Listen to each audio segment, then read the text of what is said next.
कभी सोचा आपने कि तार भी ठीक होंगे तब ना बिजली का लॉस रुकेगा? ठीक बात। 37 से 40% आप ट्रांसमिशन लॉस में गवा रहे हैं। पानी में जा रहा पैसा हमारे टैक्स का। और बात हो रही है कि सपा ने ऐसा किया, बसपा ने ऐसा किया, भाजपा ऐसा कर गई और गोविंद बल्लभ पंत ने ये नहीं किया था पहले मुख्यमंत्री की। अरे आज जो हुकूमत है वो क्या कर रही है पहले ये तो हम जाने। गोविंद बल्लभ पंत ने जो किया होगा जनता ने उस पर फैसला दिया होगा, मायावती ने जो किया होगा जनता ने उस पर फैसला किया होगा। लेकिन मायावती जिस कंपनी को आगरा दे गई उस कंपनी के खिलाफ तो कार्रवाई आपने भी नहीं की, क्योंकि मैंने ऑडिट रिपोर्ट चंदे की रिपोर्ट देखी थी। पांडे जी, आगरा में जिस कंपनी को ठेका मिला है उसने उत्तर प्रदेश की चारों पार्टियों को भारी चंदा दिया था। मिठाई तो ये भी खाते हैं ना, भारी चंदा दिया था। किसको नहीं दिया है चंदा? और इनके मांग किसको नहीं दिया? नहीं, किसको नहीं दिया उसके खिलाफ कार्रवाई नहीं होगी। आगरा में छिपी टोला के थाने में जो दरोगा तैनात है उसको हटा दिया होगा कि बसपा का है। लेकिन टोरेंटो नाम है ना, टोरेंट कंपनी को सबका दुलार हासिल है, सबका। सपा के घोषणा पत्र में था 4 रुपए की बिजली आप खरीदते मुझे हैं बताइए कंपनी को। टोरेंट जो है वो जब बादलपुर से लेकर और सैफई तक इतना दुलारी कंपनी क्यों इतनी दुलारी है? वो तो पोंटी चड्ढा भी थे, उसका कारण तो मुझे समझ में आए। जिस पोंटी चड्ढा को करने जा रहे थे, सुनिए पंडित, जिस पोंटी चड्ढा को आपने चुनाव का विषय बनाया, आपने कहा पूरे सूबे को दारू पिलाने वाला बच्चों को दूध पिलाने के काम का ठेका ले लिया। पोंटी चड्ढा की कंपनी को बाल पुष्टाहार योजना का ठेका आपकी सरकार ने दोबारा दिया ना, और रकम बढ़ा दी, ठेके की रकम दोबारा दिया। पोंटी बढ़ा दी। चड्ढा के पास की कंपनी के पास आज भी उत्तर प्रदेश में शराब का कारोबार है। पोंटी चड्ढा की कंपनी वेब कंपनी को रियल एस्टेट में गाजियाबाद से नोएडा पूरा शहर जिसने नाप दिया, आज भी सरकार ने उसके विरुद्ध कोई सुनवाई नहीं की। आधा नोएडा खरीद लिया दिवंगत आत्मा ने। और आपकी सरकार ने विधानसभा में आपने ही विधायक रविदास मेहरोत्रा को उत्तर जो दिया उसमें कहा कि मायावती ने बाकी सारे काम गलत किए, लेकिन जो पोंटी चड्ढा के हित में काम किए वही सही किए केवल। ये अद्भुत उत्तर दिया आपने कि मायावती ने बाकी जितने काम किए 5 साल में सब गलत किए, लेकिन पोंटी चड्ढा की कंपनी के हित में जितने भी अच्छे काम किए वो सब सराहनीय है। क्योंकि पोंटी चड्ढा ने मिठाई पहुंचा दी। ये जनता को दिखता नहीं क्या? ये बड़ा सवाल है। हटाइए उन बाबुओं को जो कल तक बंजर भूमि विकास का सचिव था, आज बिजली का सीएमडी हो गया, उसको अपने घर का फ्यूज जोड़ने का अंदाज नहीं। अजब मजाक है भाई। कल तक मछली पालन विभाग देख रहा था, आज सीएमडी हो गया पावर कारपोरेशन का। मैं इसलिए चिल्ला रहा हूं, लोग कहेंगे अमिताभ जी आप क्यों उत्तेजित हैं? मैं जनरेटर लगा लूंगा, फिर भी मैं उसलिए नाराज हूं क्योंकि मेरे टैक्स का पैसा जा रहा है टोरेंट में। अच्छी बात। मेरे टैक्स का पैसा जा रहा है इस घपले घोटाले और घूसखोरी में। अच्छी बात। इसलिए मेरी आपत्ति है। बहुत अच्छी। ये पैसा किसी के व्यक्तिगत तनख्वाह का होता मुझे आपत्ति नहीं थी, किसी पार्टी का पैसा होता मुझे क्या आपत्ति थी। लेकिन ये मेरी मेहनत की कमाई का 12 घंटा परिश्रम करने के बाद हम और अतुल जो कमाते हैं, ठीक बात, वो आपको देते हैं ग्रह कर, सेल टैक्स, फलाना टैक्स, ढिकाना टैक्स। अरे भाई, खालिद मुजाहिद के परिवार वालों को आपने 6 लाख रुपया मुआवजा देने का ऐलान कर दिया। अरे क्यों दे दिया भाई? कोई संत था क्या खालिद मुजाहिद? कोई महात्मा था क्या? कोई पैगंबर था क्या? क्या था वो? संदिग्ध आतंकवादी। आप उसको 6 लाख रुपए दे रहे हैं। अखिलेश यादव जी आप और एसपी यादव साहब आप अपनी साल भर की तनख्वाह उसे दे दो, मुझे दिक्कत नहीं, लेकिन जो 6 लाख रुपए आप देने की बात कह रहे हो ना, वो हमारा और अमिताभ जी का भी बराबर का है। उसमें हमारा भी पैसा भी है जो हम टैक्स देते हैं आपको। दिक्कत इस जगह पर है और उम्मीद की जानी चाहिए कि इस मुद्दे पर एक व्यापक बहस होगी, ईमानदारी से सकारात्मकता के साथ सोच डेवलप की जाएगी और सिर्फ सोच डेवलप नहीं होगी, बिजली भी बनाई जाएगी और जनता को दिलाई भी जाएगी। बहुत बहुत धन्यवाद माननीय मंत्री जी, बहुत शुक्रिया पांडे जी। एक ब्रेक के उस पार धन्यवाद। बात उत्तराखंड की होगी।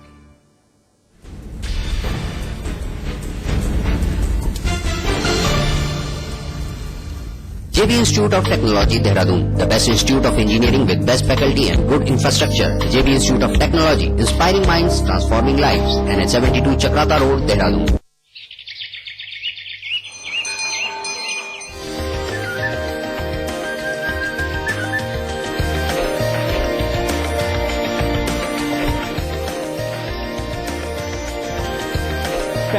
मॉल हरिद्वार, उत्तराखंड का सबसे बड़ा मॉल और मल्टीप्लेक्स निर्माता सुपरटेक।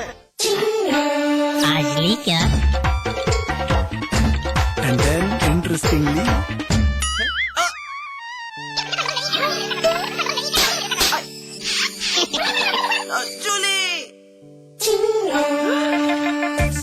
Refreshing mini gum. आज ली क्या?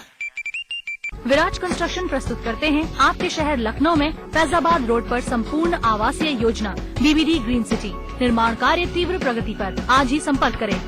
रजनीगंधा का कोई मुकाबला नहीं। इसमें है बहुमूल्य प्राकृतिक रूप केवड़ा, पवित्र शीतल चंदन तेल, अव्वल दर्जे का गुणकारी कत्था, खास खुशबू वाली इलायची, उम्दा क्वालिटी वाली जायकेदार सुपारी। रजनीगंधा का कोई मुकाबला नहीं। हम रजनीगंधा खाने वाले हरी गहरी चीजों को मुंह नहीं लगाते। इसमें तंबाकू बिल्कुल नहीं, इसीलिए तो मैं भी खाती हूँ।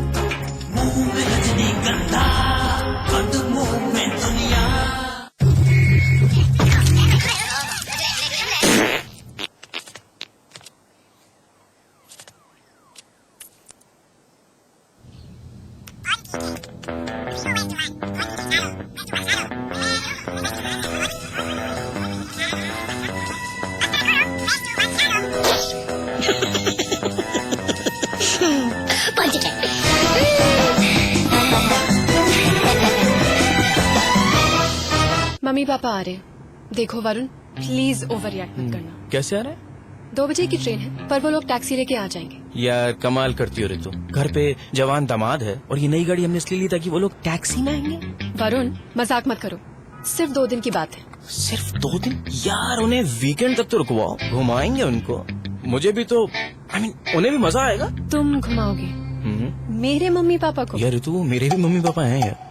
नई होंडा अमेज जो दे सबसे ज्यादा माइलेज, सबसे ज्यादा power, best in class cabin space और साथ ही स्लीक स्टाइल। जब इतना कुछ मिलेगा तो लाइफ तो बदलेगी। अरे वाह, नई गाड़ी? नई गाड़ी नहीं, नई होंडा है पापा। होंडा अमेज, बदले आपकी दुनिया।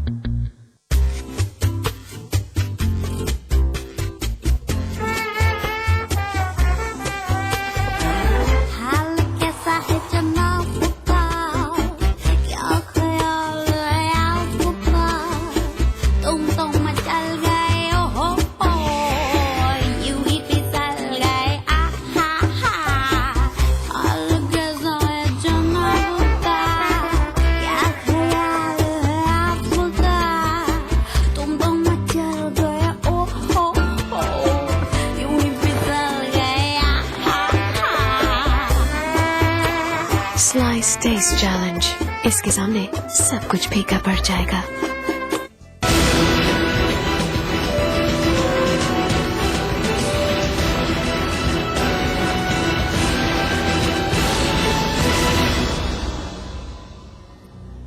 कल्पना कीजिए कि तापमान 40 डिग्री का हो और आपको बैनर पोस्टर उठाकर धरना देना हो।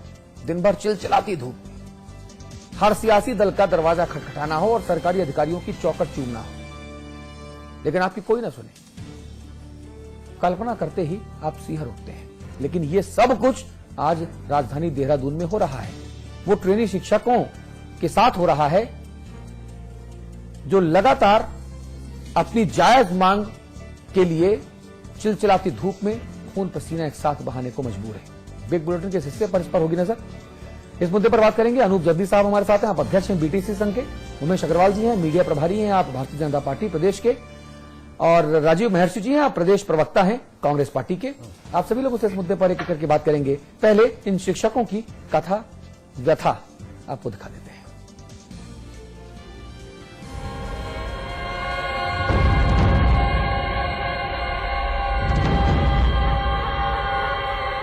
40 डिग्री की चिलचिलाती गर्मी में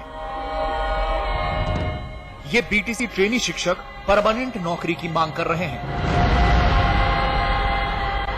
पिछले 15 दिनों से देहरादून में ऐसा कोई दरवाजा नहीं है जो इन्होंने न खटखटाया हो, लेकिन सरकार हाथ पर हाथ धरे बैठी है। सरकार की दलील है कि मामला अदालत में है, इसलिए कुछ नहीं कर सकते। दरअसल बीजेपी शासनकाल में 2253 ट्रेनी शिक्षकों को 6 महीने के लिए स्कूलों में ट्रेनिंग देकर नौकरी देने की बात कही गई थी, लेकिन तभी इसी बीच इस मामले में हाईकोर्ट में एक जनहित याचिका डाल दी गई। मामला अदालत पहुंचा तो अदालत ने सरकार को तलब कर दिया। लेकिन 2 सुनवाइयों में सरकार अदालत में पेश ही नहीं हुई, लिहाजा अदालत ने इन नियुक्तियों पर रोक लगा दी। अब ये ट्रेनी शिक्षक नियुक्ति के लिए भटक रहे हैं। 30 मार्च को इस संदर्भ में हमारी सरकार से वार्ता हुई थी, जिसमें विभागीय अधिकारी व शिक्षा मंत्री भी शामिल थे। शिक्षा मंत्री द्वारा आश्वस्त किया गया था कि आपके केस की उचित पैरवी की जाएगी और मामले का शीघ्र निस्तारण किया जाएगा। लेकिन 30 मार्च के बाद लगभग जब 1.5 माह का समय हो चुका था, हम लोग इंतजार करते रहे और हमें मजबूरन यहाँ सड़क में उतरना पड़ा। आज भी जब मुख्यमंत्री जी से बात हो चुकी है तो उनके द्वारा कहा जा रहा है कि इसमें अर्जेंसी लगाई जाएगी, लेकिन आज तक स्थिति जस की तस है और हम लोग तब तक यहाँ से हटने वाले नहीं है जब तक मामले का निस्तारण नहीं किया जाता। अब इधर अधिकारी मामला कोर्ट में होने की बात कहकर अपना पल्ला झाड़ रहे हैं। हालांकि सरकार का ये भी दावा है कि इन शिक्षकों को नियुक्ति दी जाएगी। विभाग की लापरवाही कुछ भी नहीं है, क्योंकि विभाग ने पॉलिसी बनाई, गवर्नमेंट ने पॉलिसी बनाई, उसको हमने इम्प्लीमेंट किया। अब कोई द्वितीय पक्ष जाकर के उसको कोर्ट में स्टे कर दे, कोर्ट में जाके हमने अपना वर्जन भी रख दिया है और कोर्ट फिर अपना समय लेती है किसी भी केस को डिसाइड करने का। तो इसलिए इन सब मामलों में चूंकि ये कोर्ट के विचाराधीन है, तो इस मामले में हम कुछ भी नहीं कह सकते हैं। सरकार चाहे मामले में गंभीर होने के कितने ही दावे करे, लेकिन अगर वाकई सरकार गंभीर है तो फिर अदालत में सरकार ने अपनी सफाई पेश क्यों नहीं की? प्रदेश का शिक्षा महकमा एक बार फिर चर्चाओं का केंद्र बना हुआ है। पिछले 13 दिनों से हड़ताल पर डटे बीटीसी प्रशिक्षुओं की मांगों को लेकर सरकार अभी भी कोई ठोस कदम उठाने को तैयार नहीं है। ऐसे में देखने वाली बात होगी कि कोर्ट में चल रहे इस मामले को लेकर सरकार कितनी गंभीर है। कैमरामैन विजेंद्र रतूड़ी के साथ मैं सौरभ भाटिया, समाचार प्लस, देहरादून। चलिए चर्चा को आगे बढ़ाएंगे। अनूप जदली भाई, पहले मैं आपको मुखातिब होऊंगा, आपको पूरा मौका दूंगा। क्या दिक्कतें हैं, क्या समस्याएं हैं भाई, क्यों नहीं निपट रहा मामला? जी हाँ, सरकार द्वारा हमें आश्वस्त किया गया था, हमारी माननीय मुख्यमंत्री और शिक्षा मंत्री से 30 मार्च को वार्ता हुई थी और हमें आश्वस्त किया गया था कि आपके केस की पैरवी की जाएगी और केस की पैरवी महाधिवक्ता के द्वारा की जाएगी। लेकिन 30 मार्च से 10 मई तक के समय में न तो महाधिवक्ता के द्वारा पैरवी की गई और न ही सरकार द्वारा इसमें कोई रुचि दिखाई गई। तो हमें मजबूरन सड़क में आंदोलन के लिए बैठना पड़ा। और आज भी जब हम माननीय मुख्यमंत्री जी से 2 बार की हमारी वार्ता हो चुकी है और अर्जेंसी लगाने की बात की जा रही है, लेकिन आज जबकि उसमें अर्जेंसी लगनी थी, आज भी कहा गया कि आज उसमें साइन नहीं हुए और आज भी इसलिए हमें ये कदम उठाना पड़ा कि परसों हमारी, अगर कल तक उसमें अर्जेंसी नहीं लगती है तो हम परसों शिक्षा निदेशालय में तालाबंदी करने जा रहे हैं। अच्छा, राजीव महर्षि जी, तमाम दूसरी परियोजनाओं पे, योजनाओं पे दस्तखत हो गए, जो जेन्युइन चीज है वो काम नहीं हो पा रहा। महाधिवक्ता साहब मुख्यमंत्री जी के वायदे और भरोसे और आश्वासनों के बावजूद पैरवी नहीं हो पा रही। आखिरकार इन शिक्षकों की गलती क्या है? ये उत्तराखंड में ही गलती है क्या इनकी? देखिए, ऐसा है कि मैं आपको बता देना चाहता हूं कि जैसा कि आपने स्वयं बताया कि 2253 ट्रेनी टीचर्स का ये मामला है, प्रशिक्षु शिक्षकों का मामला है। हाँ।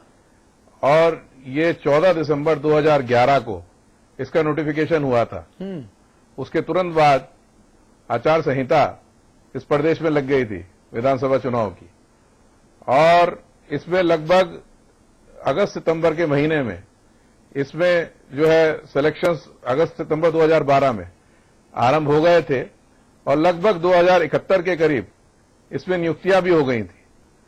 और तभी बीच में इनके साथी अपने बीच के ही त्रिवेणी चंद पांडे वो सिंगल बेंच में गए और उन्होंने जो है ये कहा कि क्योंकि ये जिलेवार सिलेक्शन होना था, ये जिलेवार सिलेक्शन होना था, तो उन्होंने ये कहा कि ये सिलेक्शन जिलेवार नहीं, या तो मुझे 13 के 13 जिले के लिए जो है परमिशन मिले अप्लाई करने के लिए, या फिर इसमें जो है एक जनरल जो कॉमन एप्लीकेशन है उसके हिसाब से अप्लाई करने का मुझे मौका दिया जाए। लेकिन उनकी सिंगल बेंच से जो है एप्लीकेशन डिसमिस हो गई। उसके बाद वो डबल बेंच में गए जहां उनकी प्रेयर को सुन लिया गया।